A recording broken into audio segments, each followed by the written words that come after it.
There's a lot of things about LA that San Francisco and New York laugh their ass off about, and it's true.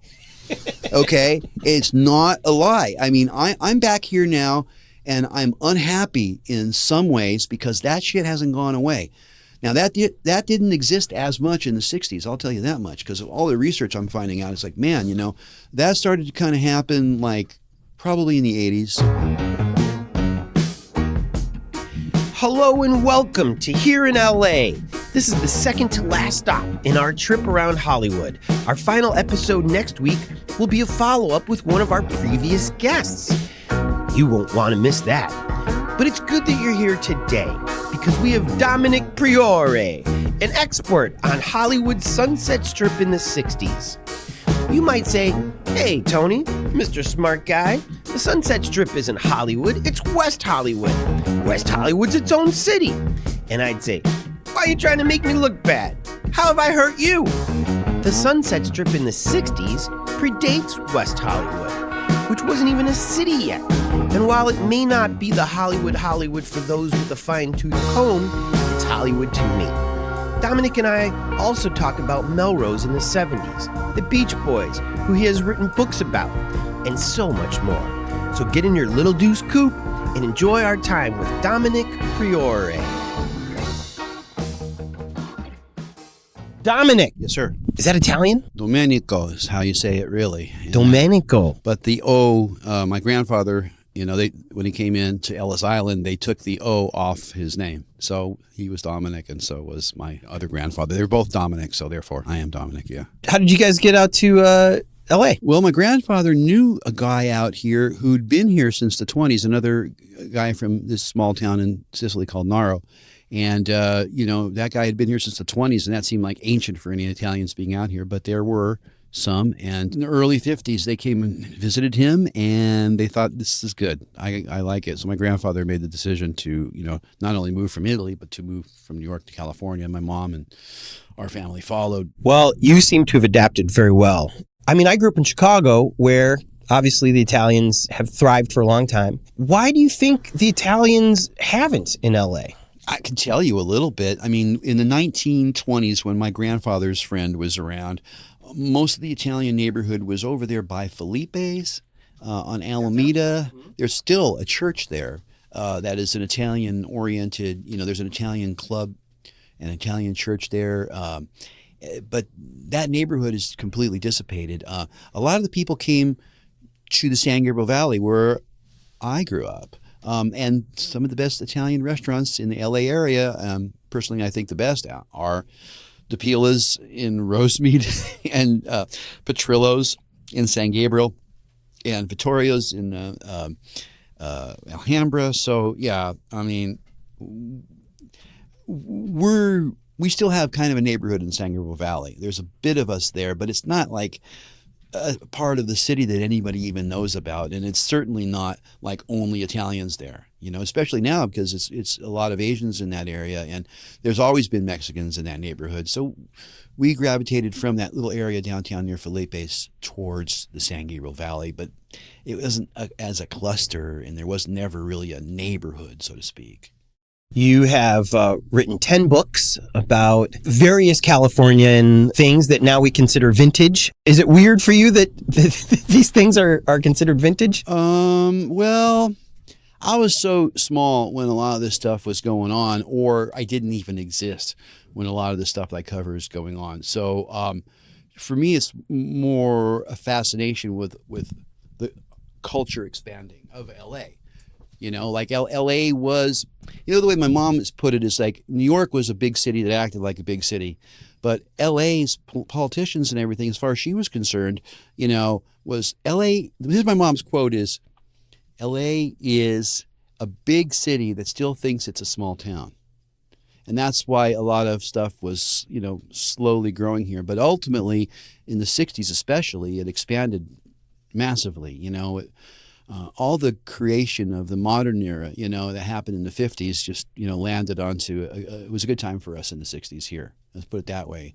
But of course, what my book, Riot on Sunset Strip, is about is that we benefited from that musically because all this creativity happened up on the Strip. It went from being like a few clubs to many clubs and many more groups that had an impact on people to nothing because all the clubs were shut down by, the LAPD and the county sheriffs. Riot on the Sunset Strip happens in what year? 1966, yeah. Where were you in 1966? Well, I was in Monterey Park, and in LA, we had more television shows with teenage dance bands, the Turtles, the Byrds, the Love, Buffalo Springfield. I saw them all on TV often. So when I actually went to the Strip in 1966 with my family, a family member came from New York, and we took him to Sunset Strip because he wanted to see it.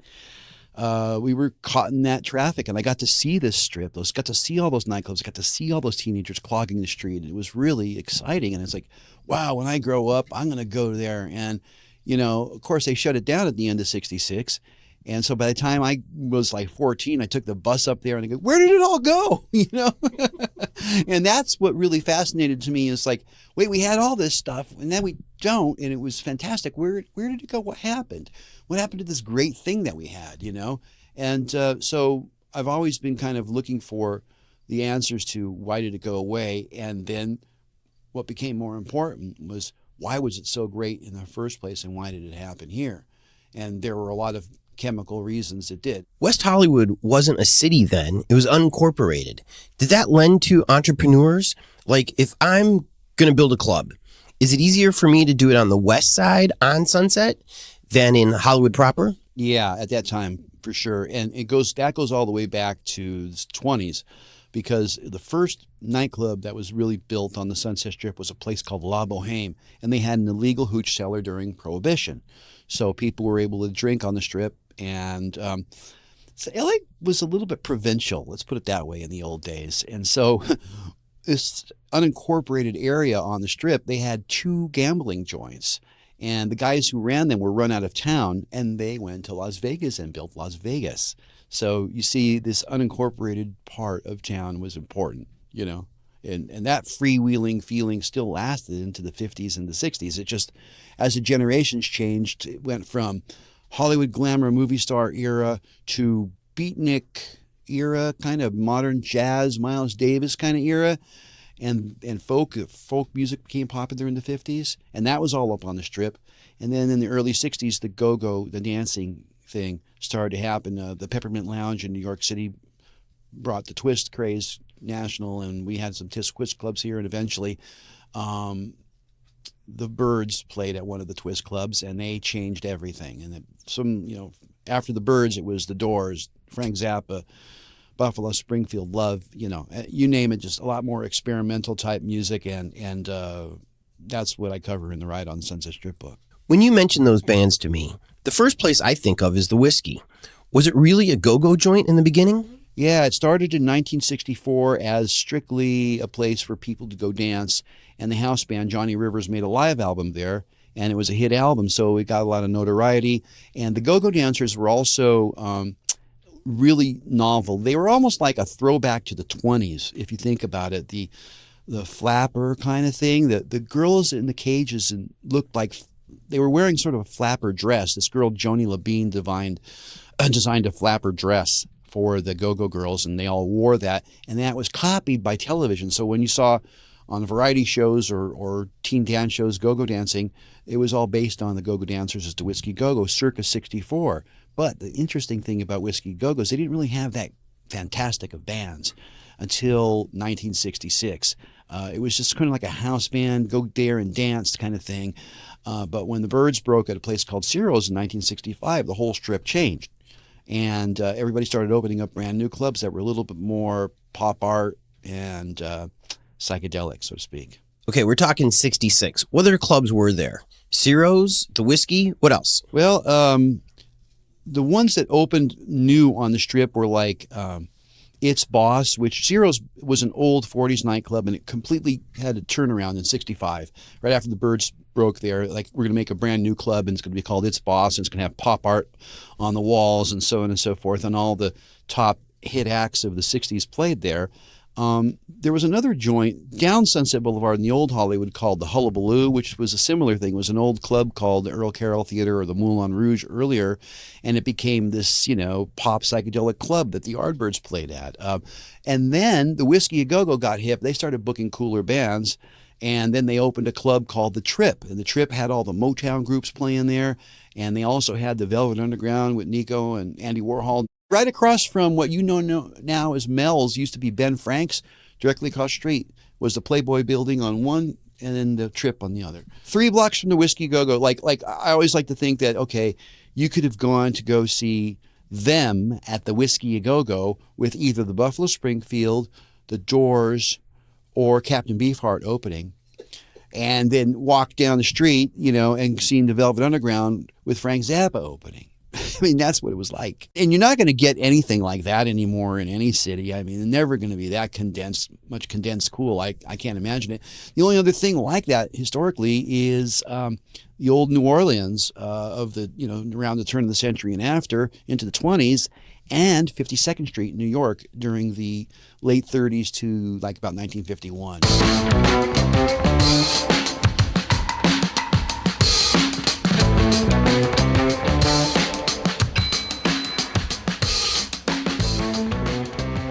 What caused the riot? Well, it's a real hard thing to describe in a nutshell, but it has to do with out and out upper echelon racism. Okay? That NIMBY thing is about not fraternizing with Mexicans, not fraternizing with blacks, not being around people other than your own kind, and not being comfortable with people other than your own kind, which is a problem in LA, and it has been for a long time. Back in the 1950s, the county supervisor of LA, Ernest Debs, when the nightclubs on the Sunset Strip went from being Clark Gable and Jean Harlow and all the classic glamour era movie stars, and that business moved out to Las Vegas, so to speak. Frank Sinatra had artists like Frank Sinatra had a contract that said you can't play in Los Angeles if you're going to play in our Las Vegas lounge for 6 months. So ultimately they had him on the lock that Sinatra couldn't even play LA, he had to play Vegas. And so that's kind of how, that generation moved away from those clubs. And instead, the Sunset Strip nightclubs got people like Miles Davis and all the great, mid-century modern jazz artists, right? And it became sort of beatnik bohemia. There was a folk music club up there called Unicorn. There was two really important jazz clubs, the Renaissance and the Crescendo on the Strip. And that had replaced the glamorous movie star thing. Well, County Supervisor Ernest Debs saw that and goes, Negroes are coming up here. That depreciates the property. Let's get the property down low and we'll sell all that property and we'll bring up Spring Street to Sunset Strip and have the financial district of LA be on Sunset Boulevard, Sunset Strip, right next to Beverly Hills. That was his concept. But it never did work out the way he wanted it. But in the meantime, he ended up closing all the clubs eventually. Because it was popular, and with popularity comes diversity. As the Soul Asylum says, nothing attracts a crowd like a crowd. Yeah. So if you have a crowd in unincorporated West Hollywood, and LA, like it or not, is a diverse place. Yeah. So you're going to attract young people of all backgrounds. Right. And by the way, Black and brown people are working at these clubs too. They're just maybe out of sight, but they're definitely your bus boys in a lot of cases, right? Besides that, though, I mean, the artists that played on the Strip, I mean, Otis Redding had a famous, Whiskey Go-Go album, that was one of the best engagements of the whole time. And Dylan went to go see him there. And there's pictures of Dylan watching Otis and, and Otis on stage with the Go-Go Girls and, but I mean, also there was so many great Motown acts and they did play live in those days. Martha and Vandellas played at the Trip. The Temptations played at the Trip. The Miracles played at the Whiskey A Go-Go. I mean, and then like the Rising Suns from LA with Taj Mahal and Ry Cooder, opened for the Temptations. And then Billy Preston was also local. And there was a lot of local soul artists like Brent Wood and Charles Wright and the Watts 103rd Street Rhythm Band, and all those guys in War were in another band called Senor Soul. Before that, they were in a group called the Creators. So there was a lot of great rhythm and blues stuff mixed into all this. I mean, rock and roll was primarily rhythm and blues in the 50s, and soul during the 60s was just an extension of that. I mean, if you really, even in the early 70s, a lot of those soul records by the Delphonics, you take away some of the 70s production flourishes and it's just like a doo-wop group. And it was also happening with the white kids too, because look, the Beach Boys are from here, and that's one of the greatest vocal groups ever. The Everly Brothers moved to Los Angeles in '64, reunited with the Bryants, who was writing all their hit songs in the '50s, and James Burton became their guitar player, and all of a sudden the Everly Brothers are making better records than they ever made, in L.A. So we had that country rock thing going on, we had the rhythm and blues going on, and then psychedelic music. Some of it came from folk, and folk rock expanded, because in the folk music world, that's where Ravi Shankar came from. Ravi Shankar wasn't going to play anywhere but a folk music kind of venue. So there's part of your psychedelic invasion, but folk actually brought the Ash Grove down on Melrose was one of the great clubs because they had Jewish klezmer music there. They had every kind of music at its root base at the Ash Grove. So that diversity in music just expanded into groups like Love or the Byrds, who took on, like Latin music, for example. Like the Byrds used it in So You Want to Be a Rock and Roll Star. Love used it in many of their songs. Stephen Stills used it a lot because he kind of grew up in a lot of Latin neighborhoods and stuff. So yeah. Was Melrose for young people what it is today for young people? Melrose was always in those days just like a shortcut. There wasn't really like a happening Melrose. Melrose I watched Melrose explode with my own eyes. I saw it. I mean, my dad used to drive me. I used to go to this school, and my dad, for some reason, was driving me to this school on the west side. And from Monterey Park, you'd go to school on the west side? Yeah, I went to a radio broadcasting school on the Strip called in the Playboy Building called the KISS Broadcasting Workshop or KIS Radio. Anyways, my dad used to drive me there. I can't remember why he was driving me there, but my dad did. I took Melrose because he used to work in the Beverly Hills post office, and that was a shortcut to Beverly Hills. Is go through Melrose. It's the quickest place to drive through. And I've been driving Melrose since '78, and then all of a sudden, '81, '82, I saw this store called Flip, and Flip was selling vintage clothing at that time, and they blew it because they started making their own brand and got rid of all the vintage clothing, and nobody wanted the Flip brand. Everybody wanted the vintage clothing. So the vintage clothing stores in the early 80s, that a lot of the punk rockers started to buy vintage clothing. And in the early 80s, I think punk rock and new wave was expanding, because nobody just wanted to be just, one thing. It was like people were taking in all kinds of different influences. So Melrose was a real melting pot. Before you know it, like by 1985, there's so many great stores open. There was already Aaron's Records had been there, and Renee's Records opened. But then there was a great record store called Vinyl Fetish, which only carried punk and new wave and usually only imports. And we were into buying imports because the American record labels in the late 70s and the early 80s would not release bands like The Clash, for example. Why not? They wanted to spend all their money on the band Boston. That's why. They wanted to give you like prog rock,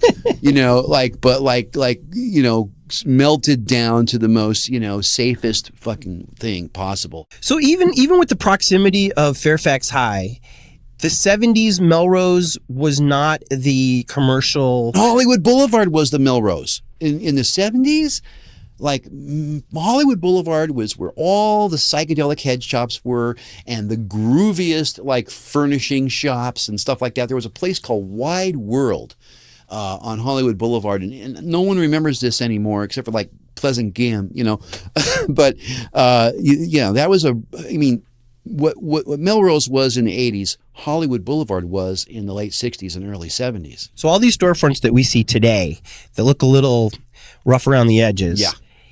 It's because it is rough around the edges. And it's because it has a real history of catering to kids and stoners and people trying to check out. Yeah, I think Hollywood Boulevard still has like whatever, like the paraphernalia shops. They still are there, but a paraphernalia shop doesn't look groovy anymore. Like paraphernalia shops, you just don't even like have any style at all. But like back in the early 70s and the late 60s, when I saw Hollywood Boulevard with the paraphernalia shops were psychedelic dungeons, you know, and you could walk in and enter another world, and there would be drapes and beads and, you know, amazing posters and, you know, all kinds of scents and, you know, and the guy behind the counter was like, yeah, man, what do you want?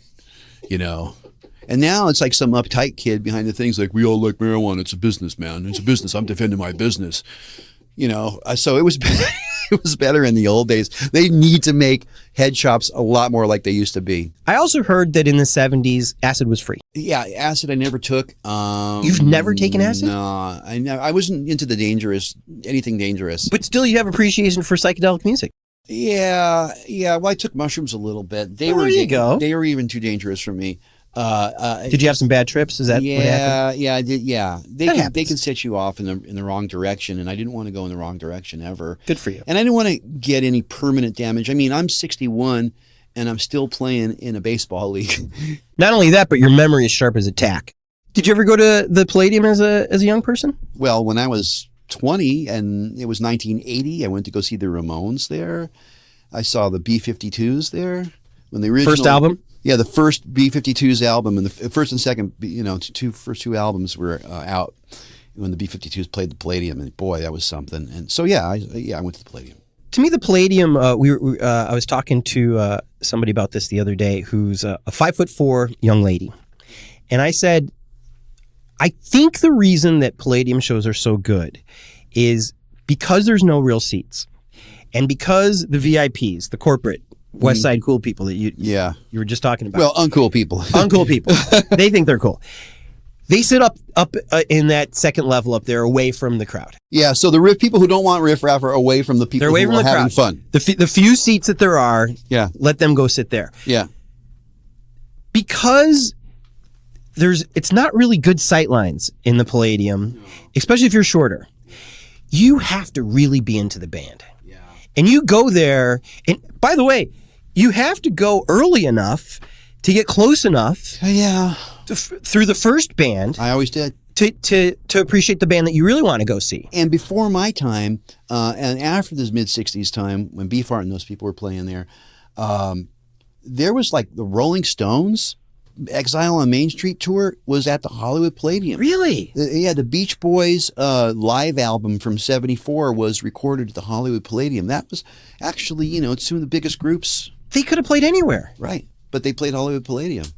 A big venue, but I mean, they could have played the Hollywood Bowl. They could have played the Forum. They may have played the Forum around that time too, but I know they played Hollywood Palladium. How about that? Did you go to the Roxy? I went to the Roxy a lot in the late 70s. Yeah, 76 to about 81 or something. I saw Bob Marley and the Wailers there. How about that? And Peter Tosh and Bunny Wailer. Okay, so rock. Burning Spear. Saw him too. Punk rock kid, Bob Marley just cuts right through. Well, here's the thing. Today, punk rock kids think reggae is bullshit because the people who listen to reggae now are mostly classic rockers. And so they think reggae is bad. It's even in Ghost World, right? Where it goes, oh, that guy, looks good. And he passes by and goes, hey, let's go listen to some reggae. And then they'll go, see, he's a dork. I mean, and that's pretty much a given, but for young today, contemporary kids can't even imagine. But in the 70s, punk and reggae were like this. What got you to go to Bob Marley at the Roxy? Well, I first heard Get Up Stand Up, believe it or not, on FM radio in the early 70s. I liked Get Up Stand Up, and I think they were, there was a lot of media buzz about reggae in the mid 70s, and I was interested because I was, following, the rock critics. I used to read rock critics in those days. In Dazed and Confused, there was that one kid who reads rock critics. That was me. I was reading Robert Hilburn.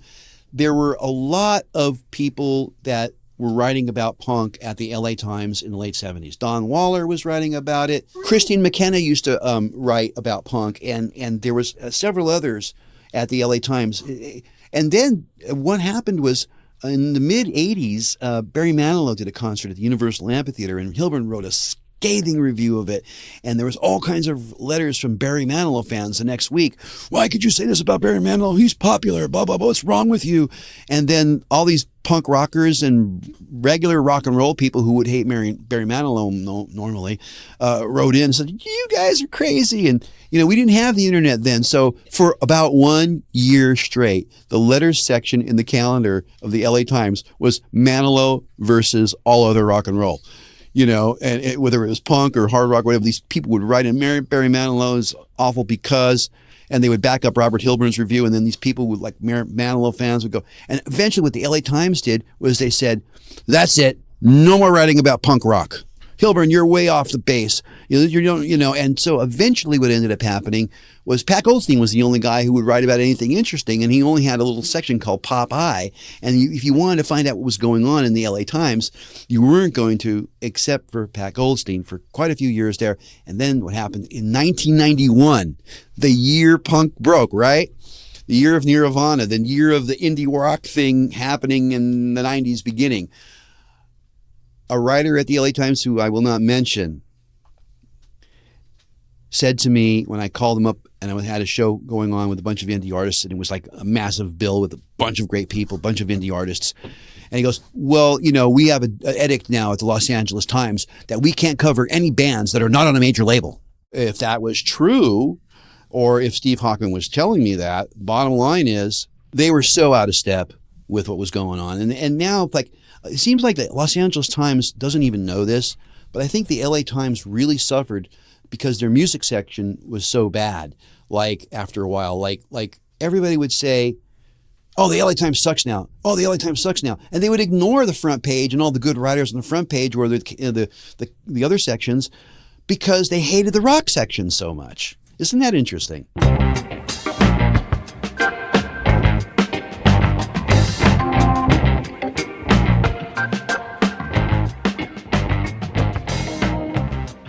Let's get into the Beach Boys. Yeah. Because you're an expert. Yeah. Would you consider yourself an expert? I'm an expert on the Beach Boys until about the mid 70s or something like that. And I like after that, I kept up with them for a little while, but it became impossible because there was no good music coming from them. Which again, I'm glad we talked about drugs. I didn't plan on talking about drugs, but I'm glad we did because writing a book about their most psychedelic album is kind of interesting to me. That somebody who did you listen to it when you were on shrooms that one time? Wow, I got to think back. Or maybe because of your experience on shrooms, you could then maybe appreciate. No, I like psychedelic music all the way back in the 60s when I was a 6-year-old kid. It doesn't, you don't have to be on drugs to appreciate psychedelic music. And every single, 6-year-old with yellow submarine socks today is living proof of that. Excellent point. The Banana Splits were my favorite cartoon when I was a kid. Oh man, I see all the kids' cartoons from the late 60s, like the Chattanooga Cats, which Becky, my girlfriend, and I really love this one show because they had a lot of great psychedelic pop art done by this guy, Iowa Takamoto, who was the Hanna-Barbera's top animator. And he was just like creating them. And he did Scooby-Doo too, So there's all this kind of psychedelic, like look at the Mystery Machine, for example. Yeah. That's a psychedelic bus. That's the whole world was on acid at that time, even little kids. So you don't have to be, but Smile is what you brought up. And, I was a kid. I remember hearing the Beach Boys' early hits when they were brand new, and I could prove it from the records that my sister used to have. I kept them. But Surfing Safari and all that stuff, they're here. Surfer Girl, Surfing USA. Real quick, that's where the Cars ripped off Candy O. Yeah, it looks like dang it, I can't remember the name of the artist. Is this an original or just a reissue? That's an original album from Decca in the 1950s. So we're looking at He Digs Rock and Roll. This is a compilation? Compilation album on Decca from the 50s. And it looks exactly like the Cars' Candy O album. Except for it has Bill Haley and the Comets, the mellow tones, and so on and so forth. And somehow this girl's prettier. Oh, well. I don't know. Vargas was the artist. I'm not sure if that's actually a Vargas cover, but yeah, Vargas was the guy who invented fantastic. that particular I've never style. seen that picture. Yeah. No, it's a weird one. Yeah. Okay, so you originally were not into the Beach Boys because they were a little too pop for you. No, that's not true. You always liked the Beach Boys. My sister, since we're talking about the records that you are looking around in my room, I'm going to show you. Wow. This is my sister's records. You're showing me a 45 carrying case that has probably a dozen records in there. Deltone Surf Beat by Dick Dale and the Deltones, a Surf and Safari on Capitol by the Beach Boys, 10 Little Indians by the Beach Boys. So you could see that my sister was buying up every Beach Boys single. Little Saint Nick. I mean, I played these when I was a little kid. We were listening to the radio one day in '66 coming back from the beach, and we heard God Only Knows. And I go, and my sister goes, "This is the Beach Boys." And I went, "That's the Beach Boys?" So I was used to the Beach Boys kind of, even when California Girls came out, that was a different sound than the earlier records, which was more guitar-based. So more Chuck Berry and more surf instrumental style. And then California Girls is grandiose production, And so I was used to the Beach Boys kind of blowing my mind. And then Good Vibrations came out, and it was, God, And little did I know that Good Vibrations was involved with Smile in those days. I didn't know. But back in the 70s, I wasn't really into the Beach Boys too much because they hadn't made a good new record in quite a long time. And then all of a sudden, I was informed by a book. David Leaf did a book, The Beach Boys and the California Myth. And this other guy, Byron Price, did a book with the Beach Boys, and it was a good book, too. I think Authorized Biography was that one. So those two books both mentioned that Smile album had featured compositions such as Good Vibrations and Surf's Up. And I had heard Surf's Up in New York in 1971 we were summer vacation there. We spent the whole summer there, and I heard it on whatever it was, WNYE or whatever. The song Surf's Up, and I go, "Dance, the Beach Boys, damn, they're still blowing minds, And so the fact that Good Vibrations and Surf's Up were supposedly from the same album project was enough for me to want to know more about it. And then I found out about Heroes and Villains, which I never heard in the 60s for some reason. And I started buying up Beach Boys albums. Cabin Essence, that was on Smile. Cool Cool Water, that was going to be on Smile. What the fuck? This is like a whole album. This is good quality as Good Vibrations, but with other songs with more dynamic range. And Where was it recorded? Well, was it all over? Well, yeah, he used a bunch of different studios then. Gold Star was a favorite place of Brian's in those days. Gold Star is on Santa Monica and Vine. Vine, yeah. That was the studio that Phil Spector did. All of his stuff. Right. All of the Phil Spector stuff was done Is there. That why Brian wanted to go there? Yeah. Originally starting with Be True to Your School was the first one that Brian went to Gold Star. But also he did vocals at the Columbia studio, which the CBS broadcasting building next to the Hollywood Palladium. That's where the Columbia studios were, and they had the best vocal stuff there. And you know what it is now? It's an apartment building. It's apartments and like a WeWork. They saved the exterior, thank God. It just didn't become some stupid. At least you can see the old CBS building next to the Hollywood Palladium, across the street from the old Earl Carroll Vanity, which is also going to be restored.